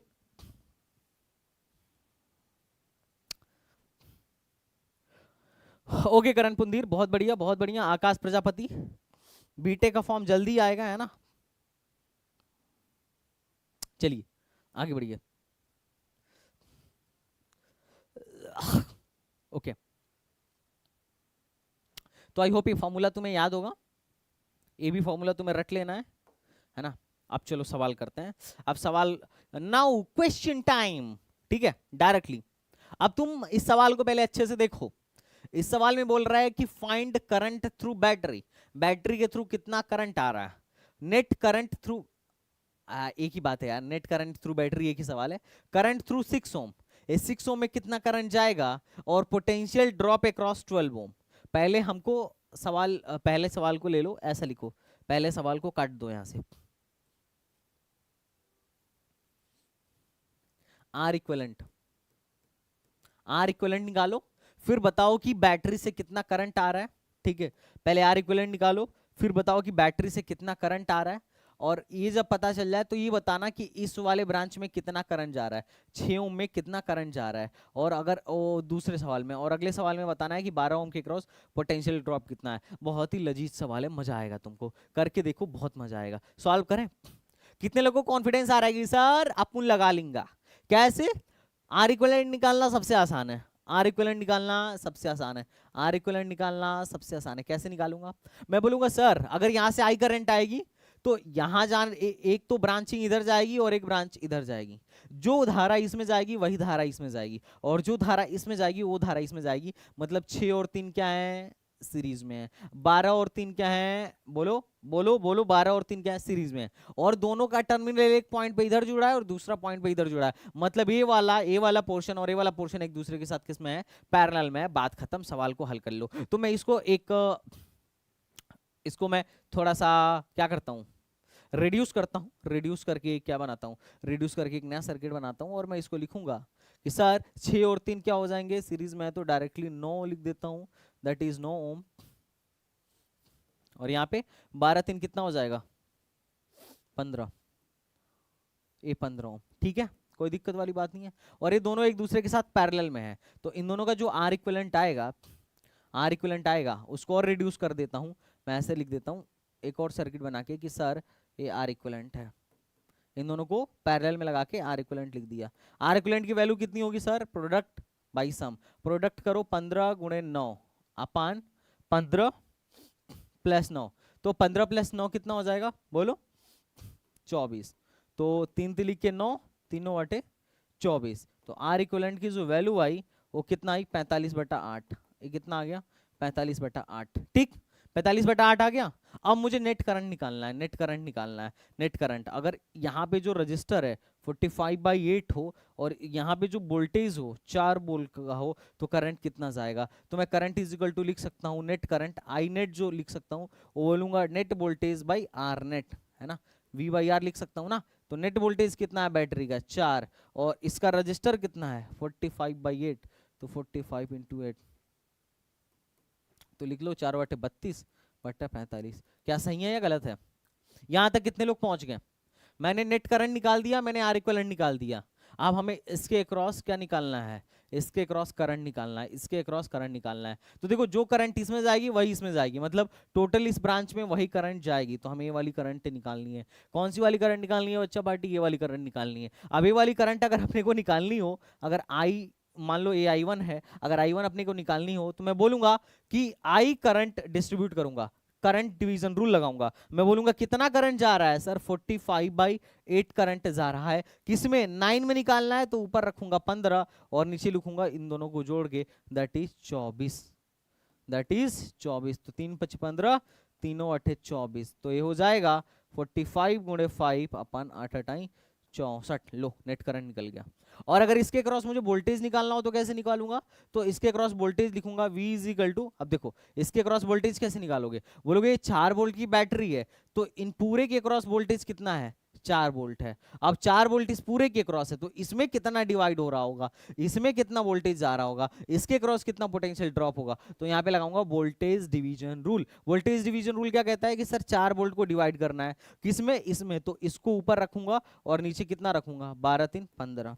तो 3 × 5 = 15, 3 × 4 = 12, 4 × 4 = 16/5 वोल्ट आंसर। कितने लोगों को समझ में आया? एक सवाल तोते उड़ गए, एक सवाल तोते उड़ गए भाई साहब। ओके आकाश, अभी स्टार्ट करूंगा, AMU बीटेक भी स्टार्ट करूंगा। थोड़ा सा टाइम का मसला है बट स्टार्ट जल्दी कर दूंगा। App STBZ academy app download करिए। आप STBZ Academy app play store से डाउनलोड करिए और वहां से जाके बाई कर दीजिए। ओके गाइस, तो is it clear, is it right now और नॉट? क्या बढ़िया है, समझ में आया कि नहीं? एक सवाल में कितने लोगों को तोते उड़ गए। इस अकेले सवाल ने तुम्हें बहुत कुछ सिखा दिया होगा। सर्किट में किधर कितना वोल्टेज ड्रॉप होगा, सर्किट में किधर कितना करंट जाएगा। 2-3 नियम है। पहला आर इक्विवेलेंट निकालना आना चाहिए, दूसरा दूसरा क्या है, वोल्टेज डिवीजन रूल लगाना चाहिए, और तीसरा क्या है, करंट डिवीजन रूल लगाना चाहिए। फिर सवाल कुछ भी पूछ ले, कहीं से पूछ ले, कहीं का पूछे, घंटा अपने को कोई फर्क नहीं पड़ता है। अपने को पहचानने आता है सीरीज में है या पैरेलल में है। अगर ये पहचान लूंगा तो आर इक्विवेलेंट निकाल लूंगा, ठीक बात है। और करंट कैसे डिवाइड होगी अपने को पता है, वोल्टेज कैसे डिवाइड होगा अपने को पता है, खत्म बात। आगे चल के यही पावर पूछेगा, तो पावर के लिए फॉर्मूला लगाएंगे, power is equal to VI। ठीक है, जब वोल्टेज नहीं पता होगा, सिर्फ करंट पता होगा, तो power is equal to I²R लगाएंगे। एकदम मस्त क्लियर। पहले यहां तक तुमको क्लियर हुआ कि नहीं क्लियर हुआ? अगर यहां तक क्लियर हुआ तभी आगे बढ़ूंगा, क्योंकि तभी आगे समझ में आएगा, अदरवाइज नहीं आएगा। EMU क्लास 11 का कोर्स फ्री है दोस्त। चलो एक सवाल तुम्हारे लिए फिर से, what is the R equivalent of circuit? इस पूरे सर्किट का नेट रेजिस्टेंस कितना है, मैं एक लाइन में आर इक्विवेलेंट बता सकता हूं, ठीक है। दूसरा कि what is the current in 8 ohm resistor, मतलब 8 ओम रजिस्टर में कितना करंट जाएगा। दूसरा पोटेंशियल डिफरेंस अक्रॉस 12 वोल्ट, इसके अक्रॉस पोटेंशियल डिफरेंस बताओ। तीसरा what is the current in 6 ohm resistor, इसमें कितना करंट जाएगा। चलो फटाफट तैयार हो जाओ, चलो फटाफट शुरू हो जाओ, फटाफट लेट्स स्टार्ट। आर इक्विवेलेंट मेरे लिए दाएं हाथ का खेल है। कैसे? मैं बोलूंगा सर ये दोनों पैरेलल में है और इसका जो नेट आएगा उसके साथ ही सीरीज में हो जाएगा, तो पैरेलल और सीरीज, पैरेलल वाले को सॉल्व करो तो क्या लिखोगे बेटा, बच्चा पार्टी क्या लिखोगे? लिखोगे 6 गुणे 12 अपान 12 6 18, 6 18, 3 चौको 12, ये हो गया 4, है ना। 4 के साथ 8 सीरीज में है तो नेट रेजिस्टेंस आ गया 12, 4 8 12। तो आर इक्विवेलेंट की वैल्यू कितनी आ गई? 12 ओम। झटाक से आंसर है कि नहीं? ठीक। What is the current on 8 ओम, इसमें 8 ओम का रेजिस्टेंस में कितना करंट जाएगा, तो ये समझने के लिए पहले मैं इसका इक्विवेलेंट सर्किट बनाता हूं, है कि नहीं। इन सबको मिला मुलू के मैं लिख देता हूं, क्या लिख देता हूं पहले, अगर मुझे लिखना हो, अगर इसका इक्विवेलेंट सर्किट बनाना हो, वैसे मुझे बनाने की जरूरत नहीं है, पर तुमको समझाने के लिए मैं बना देता हूँ। 6 और 12 का मैंने जब इक्विवेलेंट निकाला था तो 6 और 12 का इक्विवेलेंट कितना आया था? 6 गुणे 12 और 12 6 18, तो 6 18, 3 चौको 12, तो ये आया था 4। कितना आया था बच्चा पार्टी? 4। तो ये वाला मैं बना देता हूँ 4, और इसके साथ फिर सीरीज में हो गया था 8 ओम। देखो है ना, इसको मैं फर्दर और अगर रिड्यूस करूं तो क्या हो जाएगा, ये ऐसे हो जाएगा। मैं बना रहा हूं, एग्जाम में बनाऊंगा नहीं, अब तुम्हें समझाना है। अब 4 और 8 मिलके कितने हो गए? 12। ये फाइनल सर्किट निकल के आई। इसका जो नेट वोल्टेज है 12 कितने वोल्ट का है यार? 24 वोल्ट का वोल्टेज है, 24 वोल्ट का पोटेंशियल डिफरेंस है। अब बताइए करंट कितना फ्लो होगा, तो करंट बराबर क्या होगा? V इक्वल टू क्या होगा? IR, that is 24 equal to I, R की जगह पे लिखूंगा 12। आई की वैल्यू क्या हो जाएगी? 12 दूना 24, 2 एम्पियर। तो आई की वैल्यू लिखिए फटाफट सारे लोग, क्या लिखेंगे? 2 एम्पियर। तो अब चूंकि यहां से 2 एम्पियर आ रहा है तो यहां से 2 एम्पियर जाएगा, मतलब यहां से 2 एम्पियर आ रहा है तो इसमें भी 2 एम्पियर जाएगा, और 8 ओम में भी कितना जाएगा? 2 एम्पियर। क्यों? क्योंकि ये सीरीज में है। तो मतलब क्या सीखा कि बच्चा पार्टी यहां से 2 एम्पियर आएगा, क्या आएगा? सब मिटाओ, यहां से कितना आएगा? 2 एम्पियर आएगा, और इन दोनों में भले बंटेगा और आगे जाएगा और फिर मिलके 2 एम्पियर हो जाएगा। बैटरी से 2 एम्पियर निकला था, फिर बैटरी में 2 एम्पियर घुस जाएगा, है कि नहीं। तो हमें इसका आंसर मिल गया, दैट इज व्हाट? 2 एम्पियर। इसका आंसर क्या है? 12 ओम। इसका आंसर क्या? पोटेंशियल डिफरेंस अक्रॉस इसका, इसके अक्रॉस पोटेंशियल डिफरेंस कैसे निकालोगे? तो पहले इसके अक्रॉस धारा निकाल लो। क्या निकाल लो? धारा निकाल लो। क्या निकालोगे बच्चा पार्टी? धारा। चलो धारा निकालते हैं। अब देखो 2 एम्पियर का करंट यहां से आया, तो इधर मान लेते हैं I1 धारा गया और इधर I2 धारा गया। तो I1 धारा कितना होगा? मैं ये सब मिटा देता हूं। I1 की वैल्यू फाइंड करिए। I1 की वैल्यू कैसे फाइंड करेंगे? तो अब I1 फाइंड करना है तो मैं लिखूंगा I1 इज इक्वल टू कितना धारा आ रहा है? नेट धारा 2 एम्पियर आ रहा है। किसमें निकालना है? 6 ओम में निकालना है। तो कौन सा रजिस्टर लूंगा? 12 ओम वाले, अपोजिट वाले को लूंगा। अपन नेट, नेट कितना हो जाएगा? 12 6 18, 3 6 18, तीन चौको 12, दो तिहाई 6, दैट इज 4/3 एम्पियर, है कि नहीं। अब अगर 4/3 एम्पियर पता चल गया, इधर में 4/3 एम्पियर है, तो हमें यही तो निकालना था कि हमें इसमें पोटेंशियल निकालना था, और इसमें 12 ओम में पोटेंशियल निकालना था, 6 ओम में करंट निकालना था। तो 6 ओम में करंट कितना जाएगा, अगर देखो 6 ओम में ही तो करंट निकालना था हमें, तो निकल गया 4/3। ठीक है, तो इसमें कितना करंट जाएगा, अगर इधर 4/3 जाएगा तो इधर कितना जाएगा, तो क्या करेंगे 2 - 4/3, तो ये क्या हो जाएगा 3 दूना 6, 6 में से 4 गया, कितना बचा 2, तो that is 2/3, that is what 2/3, निकल गए 2/3। अच्छा, 12 ओम के अक्रॉस रेजिस्टेंस निकालना हो तो क्या बोलोगे, इसके अक्रॉस कितना करंट फ्लो हो रहा है 2/3, और इसमें रजिस्टर कितना है 12, तो पोटेंशियल कितना होगा, पोटेंशियल जो होगा V × IR के बराबर होगा। तो I कितना है 2/3 और रजिस्टर कितना है 12, तो 3 चौको 12, तो दैट इज 8 वोल्ट। इसके अक्रॉस जो पोटेंशियल ड्रॉप हो रहा है वो 8 वोल्ट का हो रहा है। कितने लोगों को क्लियर हुआ, crystal clear, A to Z कितने लोगों को क्लियर हुआ, कितने लोगों को लग रहा है कि भैया मैं सर्किट को एकदम मतलब कड़क तरीके से हैंडल कर सकता हूं, सर्किट में कोई भी सवाल दिया जाए मेरे लिए कोई भी बड़ी बात नहीं है, सर्किट सॉल्व करना कोई बड़ी बात नहीं है। कहीं का पोटेंशियल पूछ लो, कहीं का करंट पूछ लो, किसी का आर इक्विवेलेंट पूछ लो, अभी इन्हीं सारे सवालों में तुमसे मैं बोलूंगा कि तुम पावर निकालो। क्या निकालो बच्चा, पावर निकालो। तो इसका एक स्टेप पावर निकालने के लिए फिर वही फार्मूला लगाना, power is equal to VI, power is equal to I²R, है कि नहीं। So elegant, so beautiful, just like a bow. कितने लोगों को समझ में आ गया। अरे होम यार, डीपीपी में इतना सवाल दिया हूं गधेड़े, डीपीपी में बहुत सवाल है इसके। डीपीपी आज के क्लास के बाद तुम डीपीपी करना, तुम्हें बहुत मजा आएगा। आर इक्विवेलेंट अपने को फाइंड करना है, किसके अक्रॉस, बैटरी के अक्रॉस। आर इक्विवेलेंट फाइंड करना है किसके अक्रॉस, बैटरी के अक्रॉस, कि कितना रजिस्टर लगा है, और नेट करंट फाइंड करना है। चलो फटाक से करो, फटाक से करो, आर इक्विवेलेंट फाइंड करना है। तो देखो अब ऐसे आर इक्विवेलेंट आओगे करंट लेके, तो बोलोगे करंट यहां से यहां तक जाएगा, यहां जाने के बाद से कुछ करंट इधर जाएगा, कुछ करंट इधर जाएगा, ठीक।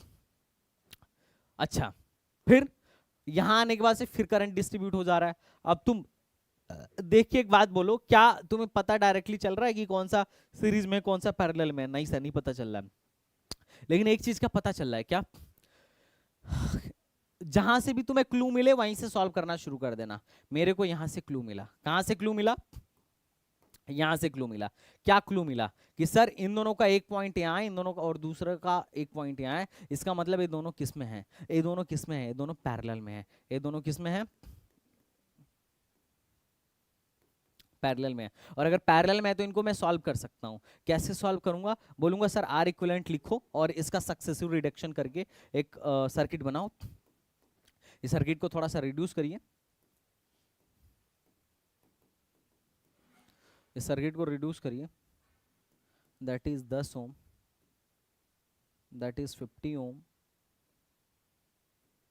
और यहाँ पे इसको रिड्यूस करके इन दोनों की जगह एक कोई भी रेजिस्टेंस लगा दीजिए जो इनका इक्विवेलेंट रेजिस्टेंस आ रहा हो।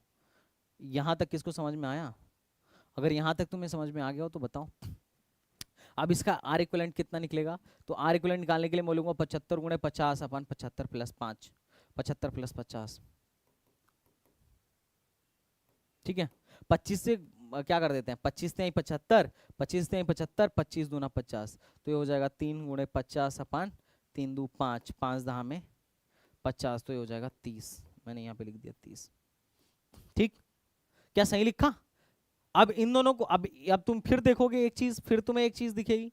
क्या दिखेगी कि सर ये दोनों फिर से पैरेलल में हो गए, ये दोनों किस में हो गए, पैरेलल में हो गए। अब अगर ये दोनों पैरेलल में हो गए तो इनको फिर से रिड्यूस करो, इन दोनों को रिड्यूस करोगे तो एक और सर्किट बना दो, रिड्यूस करके एक और सर्किट बना दो, कि सर इन दोनों का आर इक्विवेलेंट ले लेता हूँ। मैं वैसे बना रहा हूँ, अभी बना रहा हूँ क्योंकि मुझे तुम्हें दिखाना है सब कुछ। अगर नहीं बनाना होता, मतलब अगर नहीं दिखाना होता तो मैं इसको डायरेक्ट कर देता, है ना। तुम्हें भी डायरेक्ट ही करना है एग्जाम में, पर अभी जब तक के लिए तुम्हें नहीं, जब तक के लिए तुम नौसिखी हो बना लो। अब चूंकि ये दोनों पैरेलल में है तो इनका आर इक्विवेलेंट कैसे लिखोगे, 50 × 30/80, अरे इस प्रोडक्ट बाई सम काट दो, ठीक है। ये कितना हो जाएगा, 2 चौको 8 और 25 दूना 50, ये लिख दूंगा 25 नहीं है 75/4, 75/4, तो लिख दिया 75/4। अब देखो, अब ए और ए किस में है, सीरीज में है कि पैरेलल में है, बताओ। 10 ओम और 75/4 सीरीज में है कि पैरेलल में है, सर ये दोनों सीरीज में है, तो आर इक्विवेलेंट क्या लिखूंगा 4.75, तो आर इक्विवेलेंट में जो लिखूंगा इन दोनों को मिला के वो लिखूंगा 10 + 75/4, तो इसको भाग दे के लिख लो 75/4 को, तो एक कितना हो जाएगा 4 एकम में 4, ठीक है, और कितना इधर 35 हो गया, तो 4 और 8 32, देखो 75 में 4 से भाग दे रहा हूँ, 4 एकम में 4, 3 इधर आया तो 35 हो गया, 4 8 32, और उसके बाद कितना बचा, कितना बचा 35 था ना, 33 34 35, 3 बता, तो 4 सट्टे 28, 4 5 20, 18.75 में जाएगा, ठीक है, बोलो ठीक है। अब 10 से जोड़ दूंगा तो ये हो जाएगा आर इक्विवेलेंट की जो वैल्यू हो जाएगी ये 28.75 हो जाएगी, ये मेरे को आर इक्विवेलेंट मिल गई। अब अगर अपने को आर इक्विवेलेंट मिल गया तो नेट करंट कितना होगा, नेट करंट कितना होगा, तो V equal to I into R equivalent होगा, है ना, तो I की जो वैल्यू होगी V कितना था 4.75 अपन आर इक्विवेलेंट कितना था, ये आर इक्विवेलेंट था 28, 18 10 28, तो 28.75 आंसर, इतना ampere, this is the answer. क्या, अरे बड़ा सिंपल था यार, आर इक्विवेलेंट और नेट करंट अपने से अगर पूछ लेगा ना तो मुझे लगता है मुझसे पहले तो तुम बता दोगे, है कि नहीं। आर इक्विवेलेंट या नेट करंट पूछ लेगा तो क्या तुम बता नहीं लोगे, सही बात की गलत बात। बच्चा पार्टी, ऐसे क्वेश्चन करने में क्या तुम्हारे तोते उड़ जा रहे हैं या तुम्हें बहुत इजी लग रहा है, तुम बताओ, क्या ऐसे क्वेश्चन तुम्हें टफ लग रहा है। अब इसमें बताओ इक्विवेलेंट रेजिस्टेंस बताओ और करंट भी बताओ। चलो एक और क्वेश्चन करते हैं, find are equivalent.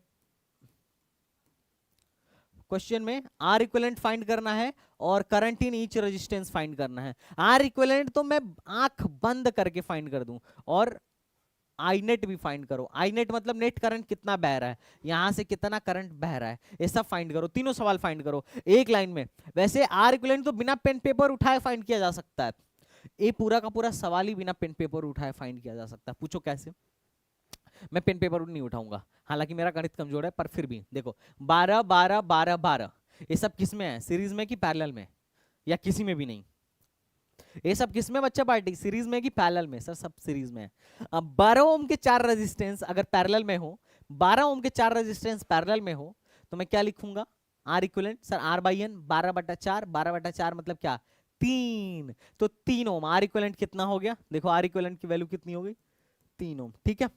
I net निकालना है तो कैसे निकालूंगा, अब ये पूरा रजिस्टर जो है, ये पूरा रजिस्टर जो है, यहाँ का जो पूरा रजिस्टर है ये 3 ओम का है, 3 वोल्ट की बैटरी के साथ जुड़ा हुआ है, तो करंट कितना फ्लो होगा, V equal to I R, current कितना फ्लो होगा, करंट कितना, I इक्वल टू कितना हो जाएगा sir V by R, V3 R3, I कितना, I हो जाएगा 1 एम्पियर। देखो बिना पेन पेपर उठाए लिखते जा रहा हूं, है ना, 1 एम्पियर। अब सवाल है कि हर एक में कितना करंट फ्लो होगा, हर एक में कितना करंट फ्लो होगा, तो बताओ इसके अक्रॉस का वोल्टेज कितना है, तो सर बैटरी से डायरेक्टली कनेक्टेड है, तो इसके अक्रॉस का वोल्टेज 3 वोल्ट है, तो इसमें कितना करंट फ्लो होगा, बोलो इसमें कितना करंट फ्लो होगा, बोलो इसमें कितना करंट फ्लो होगा, सर 3/12, कैसे, करंट इज इक्वल टू होता है V बाई आर, इसके क्रॉस वोल्टेज है 3 और आर है 12, तो ये हो जाएगा 3/12, इसको लिखेंगे क्या 0.25, और इसमें भी 0.25, इसमें भी 0.25, इसमें भी 0.25, और होना भी चाहिए क्योंकि 1 एम्पियर करंट आ रहा है, तो 0.25 इधर जाएगा, 0.25 इधर जाएगा, 0.25 इधर जाएगा,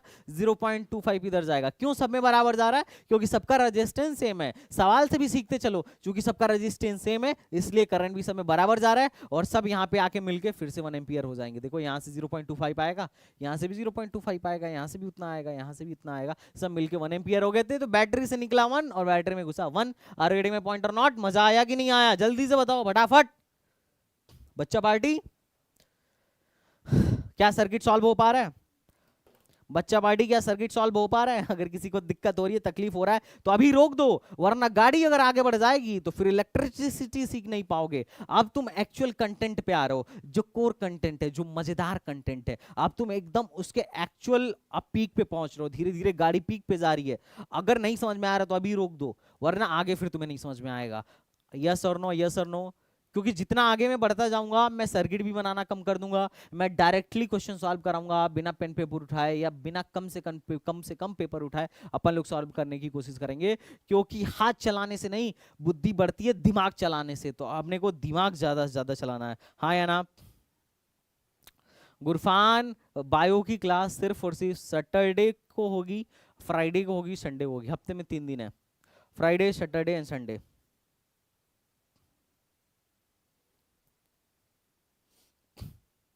तुम लोग को मजा नहीं आ रहा है क्या मेरे क्लास में? बायो की क्लास में ज्यादा, बायो के लिए ज्यादा परेशान हुआ है बच्चा पार्टी? तुम लोग को मेरे क्लास में मजा आ रहा है कि नहीं आ रहा है, ये बताओ। इस सवाल को करो। इस सवाल में क्या अपने से क्या पूछा जा रहा है? करंट पूछा जा रहा है। कैसे करेंगे, करंट कैसे निकालेंगे? बहुत सिंपल है सर, इनका आर नेट निकाल दो। अगर आर नेट निकाल दोगे ना, इस पूरे सर्किट का रेजिस्टेंस निकाल दो, तो ये सवाल बड़ा आसान हो जाएगा। कैसे? कि सर ये 1.5 वोल्ट है और यहाँ पे एक आर कोई रेजिस्टेंस है, और अगर ये अपने को आर इक्विवेलेंट पता चल जाएगा तो आई बराबर क्या हो जाएगा? वी बाई आर इक्विवेलेंट हो जाएगा बस। तो वी बाई आर इक्विवेलेंट हो जाएगा बस। आई कैसे भी कैसे करके आप फाइंड कर दो। तो कैसे फाइंड करोगे भाई? कोई सीरीज पैरेलल पता नहीं चल रहा है, लेकिन दो चीजें पता चल रही हैं, ये दोनों पैरेलल में है, ये दोनों पैरेलल में है। तो 2 2 1, 2 2 1 और 1 1 2, और 2 के साथ 2 कितना पैरेलल में, तो ये हो जाएगा 1 ओम। देखिए डायरेक्टली बिना पेन पे उठाया कर दिया। तो करंट की जो वैल्यू आएगी ये आएगी 1.5/1, that will B 1.5, 1.5 ampere directly answer. हाँ या ना, हाँ या ना, हाँ या ना? कितने लोगों को ये सवाल समझ में आया और कितने लोग के तोते उड़ गए हैं? कितने लोग को सवाल समझ में आ गया और कितने लोग को तोते उड़ गए हैं, हाँ या ना? देखो इनफाइनाइट रेजिस्टेंस वाले क्वेश्चंस तुम्हारे में आते नहीं है, जो इनफाइनाइट, लेकिन करा दूंगा, पर अभी उसको कराने का मतलब नहीं है क्योंकि तुम्हारे सिलेबस में है भी नहीं हो। अरे एक लाइन में आंसर मैंने कर दिया, कितने लोगों को समझ में आया? कितने गधेड़े हैं जिनको नहीं समझ में आया? फिर से मैं रिपीट करता हूं। देखो ये दोनों, ये दो रजिस्ट दो ओम, ये 2 ओम किस में है? पैरेलल में है। किस में बच्चा पार्टी? पैरेलल में है। अब पैरेलल का दो और दो पैरेलल में है, तो 2/2 कितना हो जाएगा? 1। ठीक, और ये 2 और 2 कितना हो जाएगा? 1। अब देखो ये रेजिस्टेंस 1 ओम का, इसके साथ सीरीज में 1 ओम का, तो 1 और 1 मिलके 2, और ये पूरे 2 ओम के साथ किस में हो जाएगा? पैरेलल में हो जाएगा। तो 2 और 2 मिलके 1 है कि नहीं? हाँ या ना, हाँ या ना? अच्छा एक एक शानदार सवाल और करो, चलो इसको करो, इसको, इसमें और मजा आएगा। आर इक्विवेलेंट फाइंड करना है ए और बी के। अभी कल और प्रैक्टिस कराऊंगा, लेकिन आज थोड़ा सा इस सवाल को करो। अगर तुम पकड़ रहे हो ना तो इस सवाल को करो, और मजा आएगा। कैसे करेंगे बच्चा पार्टी? कौन सीरीज में कौन हमें किसके बीच निकालना है ये भी देखना। आर इक्विवेलेंट मतलब ए और बी के बीच निकालना है, मतलब बैटरी यहां लगी होगी, करंट यहां से जाएगा, करंट यहां से जाएगा। अब करंट यहां से जाएगा तो डिवाइड हो जाएगा, तो सीरीज में होने का चांस ही नहीं है। लेकिन जो करंट यहां जाएगा ना, वही करंट है पूरा होते हुए यहां तक जाएगा, हाँ या ना? और इसका जो नेट इक्विवेलेंट आएगा उसके साथ पैरेलल हो जाएगा। कितने लोगों को ये फील हुआ? कितने लोगों को ये फील हुआ? कितने लोगों को ये फील हुआ? अगर फील हुआ तो सवाल होगा, फील नहीं हुआ तो सवाल नहीं होगा। घंटा डुलाते रहना, कुछ होने वाला नहीं है भाई। देखो विद्वान इंसान दिमाग बढ़ाने से बढ़ता है, पेन चलाने से नहीं। बुद्धि बढ़ाओ, विद्वान बनो, सवाल लगाओ, सिलेक्शन पाओ, है कि नहीं? और अगर बुद्धि नहीं लगाओगे कुछ नहीं होने वाला है। कॉपी भरो, है ना?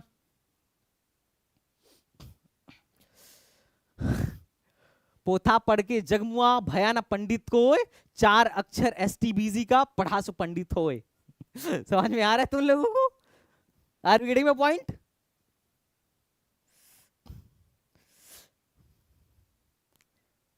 अरे मैथ्स वाले सर जो है ना घर पे गए हुए हैं भाई। अभी जो मैं पढ़ा रहा हूँ अवधेश, तुम्हें ये तो समझ में आ नहीं रहा है। तुम्हें मैथ्स की पढ़ी है, बायो की पढ़ी है, जो चल रहा है उसकी नहीं पढ़ी है। अबे गधेड़े कितना इंपॉर्टेंट कॉन्सेप्ट चल रहा है, अंदाजा भी है कुछ?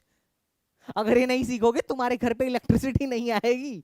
बात समझ रहे हो? तो ए आर और ए आर सीरीज में है, इन दोनों को मिलाऊंगा तो 2R हो जाएगा। 2R के साथ 2R किस में हो जाएगा? पैरेलल में हो जाएगा। तो 2R पैरेलल 2R क्या हो जाएगा? R हो जाएगा। फिर ये जो R होगा इस R के साथ किस में होगा? बोले बच्चा, सीरीज में होगा। तो R प्लस R 2R। अब ये जो 2R होगा, ये जो 2R होगा इस 2R के साथ पैरेलल में हो जाएगा। तो 2R और 2R मिलके R हो जाएगा। तो एक R यहां बना दो, फिर R और R 2R हो जाएगा। और 2R के साथ मिलके किस में हो जाएगा? पैरेलल में हो जाएगा, तो इसका नेट इक्विवेलेंट जो आएगा वो आर आ जाएगा, और आर मिलके क्या हो जाएगा, फिर से बोलो, सीरीज में हो जाएगा, तो दैट इज 2R के साथ जो होगा आर, देखो ए आर और ए आर मिलके 2R हो गया, 2R के साथ ए आर जो होगा पैरेलल में होगा, तो नेट रेजिस्टेंस होगा 2R इंटू आर अपान 3R, 8 से R कट गया, 2/3R आंसर। मतलब देख के लोगों को बुखार आ जाता है ऐसे सवाल, लेकिन तुम यूं यूं यूं करके कर रहे हो, है कि नहीं? बात समझ में आया? कितने लोग को समझ में आया? कई लोगों को तो तोता ही, कई लोगों को तो हवा ही नहीं लगे होगा, क्या 2R बोल रहा है, 2R 3R, हमको समझ में ही नहीं आया। देखो कंसंट्रेशन नहीं लगाओगे, ध्यान नहीं लगाओगे मेरी क्लास में, नहीं समझ में आएगा, सच बता रहा हूं। मुझसे पढ़ने के लिए ध्यान की जरूरत है। ध्यान कैसे आएगा? सब कुछ छोड़ के, पास्ट और प्रेजेंट और फ्यूचर के बारे में छोड़ के सिर्फ और सिर्फ क्लास के बारे में सोचो, है ना? मैथ्स चलेगा कि नहीं, बायो चलेगा कि नहीं, है ना? उसकी वाली बंदी उसको मैसेज देगी कि नहीं, आज जाके क्या करूंगा, इन सब से कोई नाता नहीं होनी चाहिए। मेरे क्लास में हो तो सिर्फ क्लास में हो, बाकी क्या हो रहा है, क्या होने वाला है, क्या होगा, कुछ लेना देना नहीं है। सिर्फ अगर क्लास में आए हो तो क्लास पे ध्यान दो, किसका नोटिफिकेशन आ रहा है, कौन चैट कर रहा है, कौन क्या कर रहा है, उससे कोई लेना देना नहीं है। जो मैं कह रहा हूं वो सुनो, जो मैं बोल रहा हूं वो लिखो, जो मैं बोल रहा हूं वो करो। अगर तुम इन सारी चीजों को कर रहे हो तब जाके तुम बढ़िया कॉन्सेप्ट लेके यहां से जाओगे, अदरवाइज कोई भला होने वाला नहीं है। अरगड़ी में पॉइंट आ गया, देखो गुफरान का आ गया, बहुत बढ़िया। ओके गाइस, चलो आज ज्यादा हो गया मुझे लग रहा है ना? बच्चे तो बहुत कम आ रहे हैं, ऐसे अगर तुम लोग करोगे तो फिर मजा नहीं आएगा, है ना? मतलब यार तुम लोग पूरा दिल दुखी कर देते हो। दिल मत दुखी किया करो, ज्यादा से ज्यादा लोग एग्जाम में आओ, क्योंकि देखो तुम में से बहुत सारे लोगों को अभी मैं भगा दूंगा जैसे ही पहला टेस्ट होगा, क्योंकि उससे अंदाजा लग जाएगा, है ना? तो अगर तुम्हारे अच्छे मार्क्स नहीं आ रहे हैं या फिर तुम रेगुलर नहीं हो तो बिल्कुल भगा दिए जाओगे, क्योंकि पैसा तो मैंने तुमसे लिया नहीं है। वैसे पैसा भी लेता ना, मैं 20,000 लेता तो भी भगा देता, है ना? फिर जाके बुला के लेके आना, जिसको बुला के लेके आना, डोंट केयर। क्योंकि भाई साहब मेरा काम है पढ़ाना और तुम्हारा काम है पढ़ना, तो सिर्फ और सिर्फ पढ़ने पे फोकस करो और कोई बातें नहीं, है ना? तो चलो गाइज मिलते हैं नेक्स्ट वीडियो में, तब तक के लिए बाय बाय। एक बच्चा कह रहा है एक बार और, चलो एक बार और करते हैं। देखो क्या तुम लोगों को ये आर और ए आर सीरीज में दिख रहा है? जो करंट इसमें जाएगी वही करंट इसमें जाएगी, बोलो। ए आर और ए आर सीरीज में दिख रहा है कि नहीं दिख रहा है? हाँ या ना, हाँ या ना बोलो। बच्चा पार्टी सीरीज में दिख रहा है, बोलो सीरीज में दिख रहा है, हाँ सर दिख रहा है। तो ये क्या हो जाएगा, 2R हो जाएगा। क्या हो जाएगा, 2R। और 2R के साथ 2R क्या पैरेलल में दिख रहा है? इन दोनों का एक टर्मिनल और एक दोनों का एक टर्मिनल, हाँ सर पैरेलल में दिख रहा है। तो 2R और 2R मिलके क्या हो जाएगा, फिर पैरेलल में है तो R हो जाएगा। तो मैंने यहाँ पे R लिख दिया और यहाँ पे R पहले से है, ठीक है? और बाकी नीचे का पोर्शन जैसे है वैसे है। अब ये R और ये R किस में दिख रहा है तुम्हें? सीरीज में दिख रहा है। किस में दिख रहा है बच्चा? सीरीज में दिख रहा है। और इन दोनों का एक टर्मिनल और इन दोनों को अगर मैं जोड़ दूं, ये 2R हो जाए, ये 2R हो जाए। देखो इन दोनों को अगर मैं जोड़ दिया, ये 2R हो गया, तो इनका एक टर्मिनल यहाँ है। तो ये 2R और ये 2R मिलके क्या हो जाएंगे सर? R हो जाएंगे। तो इसको मैंने R लिख दिया और ये वाला R यहाँ पे है, ठीक? फिर इस R और इस R को मिलाया तो ये क्या हो गए, 2R हो गए। और 2R के साथ जो ये 2R है वो किस में है? पैरेलल में है। तो 2R और 2R पैरेलल में अगर है तो क्या हो जाएगा, 2R/2, R/n वाला फार्मूला, 2R/2। ये 2R/2 मिलके क्या हो जाएंगे, R हो जाएंगे। तो मैंने इसका R यहाँ लिख दिया और ये R यहाँ पे है और ये R यहाँ पे है। अब ये R और R जो करंट यहाँ से आएगी वो इसमें जाएगी, अब ऐसी बात है। तो ए आर और आर मिलके क्या हो गए, ए आर और आर मिलके क्या हो गए, 2R हो गए। 2R के साथ ए आर पैरेलल में हो जाएगा। देखो इन दोनों का एक टर्मिनल और इन दोनों का एक टर्मिनल सेम है, तो 2R के साथ आर किस में हो जाएगा, पैरेलल में हो जाएगा। तो 2R के साथ आर पैरेलल में हो गया तो आर इक्विवेलेंट निकाल लो। तो ये क्या होगा, 2R into R upon 2R plus R. तो कितना हो जाएगा, 3 और 2R/3। मैं कुछ गलती लिख रहा हूँ क्या? देखो ये 2R के साथ क्या हो जाएगा, आर पैरेलल में हो जाएगा। अरे this is 2R, this is R और R, ये हो गया 2R और 2R के साथ ही क्या हो जाएगा, 2R के साथ ही क्या हो जाएगा, R हो जाएगा। तो 2R और R, तो ये प्रोडक्ट बाई सम 2R/3, तो that is 2R/3, that is answer. Are you getting my point? यही आंसर हमने पहले भी लाया था, यहाँ पे भी वही आंसर आया था, है ना? तो ये समझ में आ रहा है तुम लोग को? 2R/3 ये छोड़ दो, 2R/3 देख लेना कहीं मिस्टेक तो नहीं है। यहाँ तक कितने लोगों को समझ में आया कि मैंने कैसे इसको रिड्यूस किया? बार बार सर्किट बनाने की भी रिक्वायरमेंट ही नहीं थी। मैं सर्किट बना के इसलिए लेके आया ताकि मैं तुम्हें समझा पाऊँ, अदरवाइज तो मैं डायरेक्टली भी कर सकता था, और मैंने पहले डायरेक्टली ही किया।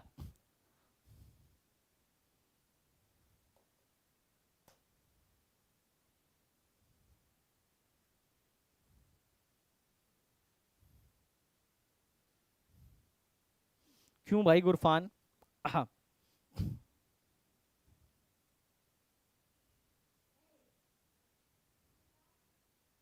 Thank you सोनियम and everyone. कितने लोग को समझ में आ रहा है? तो आज का लेक्चर बहुत ही ज्यादा इंपॉर्टेंट था। अगर तुम्हें रिक्वायरमेंट हो, जरूरत पड़े तो एक बार और देख लेना, ठीक है? तो आई होप तुम लोग को समझ में आ गया होगा। अगर नहीं अच्छा लगा हो तो भी बता दो, और अच्छा लगा हो तो भी बता दो कमेंट बॉक्स में। तो चलो गाइज, मिलते हैं नेक्स्ट वीडियो में। तब तक के लिए बाय बाय, टाटा एंड जय हिंद। और ज़्यादा से ज़्यादा लोगों को शेयर करो ताकि ज़्यादा से ज़्यादा लोग भाई क्लास में आए, because this is a very important class. तुम्हें इसकी अहमियत नहीं पता है, पर जिनका सिलेक्शन नहीं होगा उन्हें इसकी अहमियत पता चलेगी, या फिर जिनका सिलेक्शन होगा और अच्छी रैंक नहीं आएगी उनको भी पता चलेगी, या फिर जब तुम किसी को 20,000 दे के पढ़ोगे तब तुम्हें पता चलेगी। ओके, तो चलो मिलते हैं नेक्स्ट वीडियो में। तब तक के लिए बाय बाय, टाटा एंड जय हिंद।